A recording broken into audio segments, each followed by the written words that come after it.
नमस्कार। आकाशवाणी से विश्व दर्पण के साथ मैं आकर्षिता सिंह।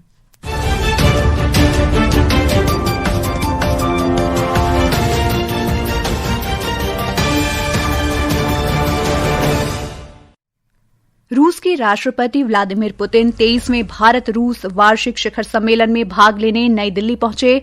प्रधानमंत्री नरेंद्र मोदी ने हवाई अड्डे पर उनका स्वागत किया। कहा, भारत रूस मैत्री से दोनों देशों के लोग लाभान्वित हुए हैं। रूसी राष्ट्रपति कार्यालय ने हवाई अड्डे पर प्रधानमंत्री श्री मोदी की मौजूदगी पर हर्ष भरा आश्चर्य व्यक्त किया। रक्षा मंत्री राजनाथ सिंह ने कहा, वैश्विक अनिश्चितता के बीच भारत रूस संबंध अधिक गहरे हुए। रूस को समय की कसौटी पर सिद्ध हुआ रणनीतिक साझेदार बताया। अफगानिस्तान के विदेश मंत्री आमिर खान मुत्ताकी ने कहा, पाकिस्तान तालिबान प्रशासन को अस्थिर करने के लिए आर्थिक दबाव, सीमाबंद और राजनीतिक लाभ उठाने का कोशिश कर रहा है। और भारतीय ग्रैंडमास्टर अर्जुन एरिगेसी ने पूर्व विश्व चैंपियन विश्वनाथन आनंद को हराकर जेरूसलम मास्टर्स 2025 शतरंज का खिताब जीता। और अब समाचार विस्तार से। रूस के राष्ट्रपति व्लादिमीर पुतिन 23वें भारत रूस वार्षिक शिखर सम्मेलन के लिए आज शाम नई दिल्ली पहुंचे। प्रधानमंत्री नरेंद्र मोदी ने हवाई अड्डे पर राष्ट्रपति पुतिन की आगवानी की। पारंपरिक नृत्य के साथ उनका भव्य स्वागत किया गया। रूस के राष्ट्रपति का कल सवेरे राष्ट्रपति भवन में औपचारिक स्वागत किया जाएगा। राष्ट्रपति पुतिन राजघाट पर महात्मा गांधी को पुष्पांजलि भी अर्पित करेंगे। प्रधानमंत्री मोदी और राष्ट्रपति पुतिन कल हैदराबाद हाउस में वार्ता करेंगे। दोनों नेता आपसी हित के क्षेत्रीय और वैश्विक मुद्दों पर विचारों का आदान प्रदान करेंगे। वार्ता के बाद व्यापार, अर्थव्यवस्था, स्वास्थ्य सेवा, शिक्षा, संस्कृति और मीडिया से संबंधित क्षेत्रों सहित कई समझौतों पर हस्ताक्षर होने की उम्मीद है। राष्ट्रपति द्रौपदी मुर्मू भी रूस के राष्ट्रपति का स्वागत करेंगी और उनके सम्मान में भोज का आयोजन करेंगी। हमारे संवाददाता ने बताया है कि ये यात्रा द्विपक्षीय संबंधों में प्रगति की समीक्षा का अवसर प्रदान करेगी। 2023 में भारत की मेजबानी में हुए G20 और शंघाई सहयोग संगठन की अध्यक्षता और 2024 में रूस की अध्यक्षता में हुए ब्रिक्स सम्मेलन के दौरान दोनों देशों के बीच आपसी सहयोग और भी मजबूत हुआ है। रूस लगातार संयुक्त राष्ट्र सुरक्षा परिषद में स्थायी सदस्यता के लिए भारत की उम्मीदवारी का समर्थन करता आया है। पिछले 78 वर्षों से दोनों देशों के बीच द्विपक्षीय संबंध मजबूत और स्थिर रहे हैं। हाल के वर्षों में भारत और रूस के बीच संबंध और मजबूत हुए हैं। प्रधानमंत्री नरेंद्र मोदी की हालिया रूस की यात्राओं ने दोनों देशों के बीच संबंधों को एक नया आयाम दिया है और अब दोनों देश पारंपरिक सहयोग वाले क्षेत्रों जैसे सैन्य, परमाणु और अंतरिक्ष सहयोग से आगे बढ़कर नए क्षेत्रों में आपसी सहयोग बढ़ाने को लेकर प्रयासरत हैं। सुपर्णा सेकिया के साथ भूपेंद्र सिंह, आकाशवाणी समाचार, दिल्ली। प्रधानमंत्री नरेंद्र मोदी ने कहा है कि उन्हें अपने मित्र रूसी राष्ट्रपति व्लादिमीर पुतिन का भारत में स्वागत करते हुए खुशी हो रही है। एक सोशल मीडिया पोस्ट में श्री मोदी ने कहा कि वे आज और कल होने वाली उनकी मुलाकातों का बेसब्री से इंतजार कर रहे हैं। उन्होंने कहा कि भारत रूस की दोस्ती समय की कसौटी पर खरी उतरी है और इससे लोगों को बहुत लाभ मिला है। रूस ने राष्ट्रपति व्लादिमीर पुतिन की आज शाम नई दिल्ली पहुंचने पर प्रधानमंत्री नरेंद्र मोदी द्वारा हवाई अड्डे पर व्यक्तिगत रूप से उनका स्वागत करने के अप्रत्याशित कदम की सराहना की है। राष्ट्रपति पुतिन की ऐतिहासिक भारत यात्रा पर मीडिया से बात करते हुए क्रेमलिन के प्रवक्ता दिमित्री पेस्कोव ने कहा कि ये दोनों देशों के बीच बढ़ती रणनीतिक मित्रता का प्रतीक है। श्री पेस्कोव ने कहा कि रूस और भारत के बीच अत्यधिक संवेदनशील क्षेत्रों में घनिष्ठ संबंध हैं। रक्षा मंत्री राजनाथ सिंह ने कहा है कि वैश्विक अनिश्चितता के बावजूद भारत रूस संबंध लगातार मजबूत होते जा रहे हैं। उन्होंने रूस को भारत का समय परीक्षित विशेष और रणनीतिक साझेदार बताया। श्री सिंह ने ये बात नई दिल्ली में रूस के रक्षा मंत्री आंद्रेई बेलोसोव के साथ सैन्य और सैन्य तकनीकी सहयोग पर 22वें भारत रूस अंतर सरकारी आयोग की मंत्री स्तरीय बैठक में अपने उद्घाटन भाषण में कही। उन्होंने बैठक की सह अध्यक्षता भी की।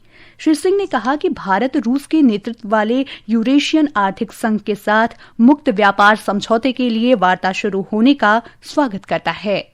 हम Russia led Eurasian economic union के साथ फ्री ट्रेड एग्रीमेंट के लिए बातचीत शुरू होने का भी स्वागत करते हैं। एक्सेलेंसी, हम 23rd India Russia annual summit के लिए रशियन फेडरेशन के president his excellency mister Vladimir Putin के भारत आने का भी बेसब्री से इंतजार कर रहे थे। वह आज पूरा हुआ है और यह लीडर्स समिट दोनों देशों के बीच स्पेशल और प्रिविलेज पार्टनरशिप को और मजबूत करेगी, ऐसा मेरा विश्वास है। वाणिज्य और उद्योग मंत्री पीयूष गोयल ने कहा है कि विशेष और विशेषाधिकार प्राप्त रणनीतिक साझेदारी का दर्जा प्राप्त भारत रूस संबंध समय की कसौटी पर खरे उतरे हैं। नई दिल्ली में भारत रूस व्यापार मंच को संबोधित करते हुए श्री गोयल ने कहा कि ये संबंध दशकों से चली आ रही अटूट एकजुटता का प्रमाण है, जिसने बदलती दुनिया की अनिश्चितताओं को भी झेला है। If one looks at the India story, Bharat रेगिस्तान में एक नखलिस्तान की तरह उभर कर सामने आया है। एक विश्वसनीय, भरोसेमंद और दूरदर्शी साझेदार। भारत सभी का मित्र है, जो दुनिया भर के देशों के साथ मिलकर सीमाएं खोलने, विस्तार देने और आर्थिक साझेदारियों को बढ़ाने के लिए आवश्यक ढांचा तैयार कर रहा है। भारत अपनी संस्थाओं और नियामक प्रक्रियाओं को मजबूत कर रहा है। भारत एक ऐसे विकास मॉडल पर काम कर रहा है जो समावेशी है और सतत विकास पर केंद्रित है, which has at its core inclusive and sustainable growth. केंद्रीय स्वास्थ्य और परिवार कल्याण मंत्री जगत प्रकाश नड्डा ने भी नई दिल्ली में रूस के स्वास्थ्य मंत्री मिखाइल मुराशको से मुलाकात की।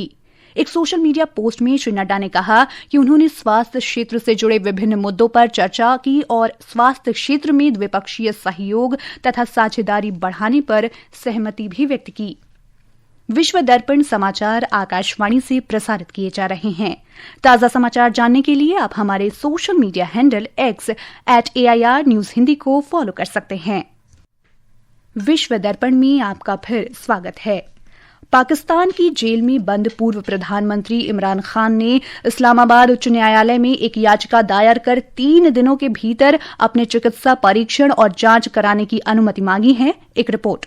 पाकिस्तान तहरीके इंसाफ PTI पार्टी के प्रमुख फिलहाल रावलपिंडी की अदियाला जेल में बंद हैं। उन्होंने खैबर पख्तूनवा के मुख्यमंत्री सोहेल अफरीदी के माध्यम से अदालत में ये याचिका दायर की है। याचिका में अदालत से अनुरोध किया गया है कि जेल में बंद PTI नेता के लिए शहर के शौकत खानम अस्पताल में मासिक चिकित्सा जांच और परीक्षण कराने का आदेश दिया जाए। याचिका में क्रिकेटर से राजनेता बने PTI संस्थापक ने कहा कि उन्हें कुछ स्वास्थ्य संबंधी समस्याएं हैं, इसलिए उन्होंने अनुरोध किया है कि उनकी मेडिकल रिपोर्ट की एक प्रति के परिवार को दी जाए और दूसरी अदालत में पेश की जाए। बुधवार को पूर्व प्रधानमंत्री ने सोशल मीडिया प्लेटफॉर्म पर साझा किए गए एक बयान में पाकिस्तान के सेना प्रमुख फील्ड मार्शल असीम मुनीर को मानसिक रूप से बीमार व्यक्ति बताया और उन पर देश के संविधान को नष्ट करने का आरोप लगाया। विश्व दर्पण के लिए शक्ति सिंह। अफगानिस्तान के विदेश मंत्री आमिर खान मुत्ताकी ने काबुल पर गुप्त परियोजनाएं थोपने और आर्थिक दबाव बनाने, सीमा बंद करने तथा तालिबान प्रशासन को अस्थिर बनाने संबंधी राजनीतिक लाभ उठाने का प्रयास करने का आरोप पाकिस्तान पर लगाया। काबुल में कल मुत्ताकी ने कहा कि पाकिस्तान लगभग अपने सभी पड़ोसियों के साथ दीर्घकालिक विवाद में लिप्त रहा है। उन्होंने कहा कि पाकिस्तान तालिबान से सब कुछ देने की आशा करता है, जबकि पाकिस्तान खुद अपनी घरेलू सुरक्षा समस्याओं का समाधान करने में असफल है। अफगानिस्तान के विदेश मंत्री ने पाकिस्तान की राजनीतिक व्यवस्था की निंदा की और कहा कि नीति निर्णय नागरिक नेताओं तथा सेना के बीच विभाजित है। ग्रैंड मास्टर अर्जुन एरिगेसी ने येरूशलम मास्टर्स शतरंज प्रतियोगिता का खिताब जीत लिया है। फाइनल मुकाबले में अर्जुन 5 बार के विश्व चैंपियन भारत के ही विश्वनाथन आनंद को हराकर ये खिताब जीता। इन दोनों खिलाड़ियों ने शुरुआती रैपिड गेम ड्रॉ किए। इसके बाद एरिगेसी ने पहले ब्लिट्ज टाई ब्रेक मैच में सफेद मोहरों से जीत हासिल कर निर्णायक बढ़त हासिल कर ली।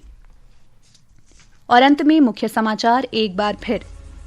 रूस के राष्ट्रपति व्लादिमीर पुतिन 23वें भारत रूस वार्षिक शिखर सम्मेलन के लिए नई दिल्ली पहुंचे। प्रधानमंत्री नरेंद्र मोदी ने हवाई अड्डे पर किया स्वागत। कहा, भारत रूस मैत्री से दोनों देशों की जनता को बहुत लाभ हुआ है। रूस ने श्री पुतिन की आगवानी के लिए हवाई अड्डे पर प्रधानमंत्री मोदी की उपस्थिति को अप्रत्याशित बताते हुए इसका स्वागत किया। रक्षा मंत्री राजनाथ सिंह ने कहा, वैश्विक अनिश्चितता के बीच भारत रूस संबंध और गहरे हुए हैं। रूस को समय की कसौटी पर खरा उतरा रणनीतिक साझेदार बताया। अफगानिस्तान के विदेश मंत्री आमिर खान मुत्ताकी ने कहा, पाकिस्तान तालिबान प्रशासन को अस्थिर करने के लिए आर्थिक दबाव बना रहा है। इसके साथ ही विश्व दर्पण का ये अंक समाप्त हुआ। नमस्कार।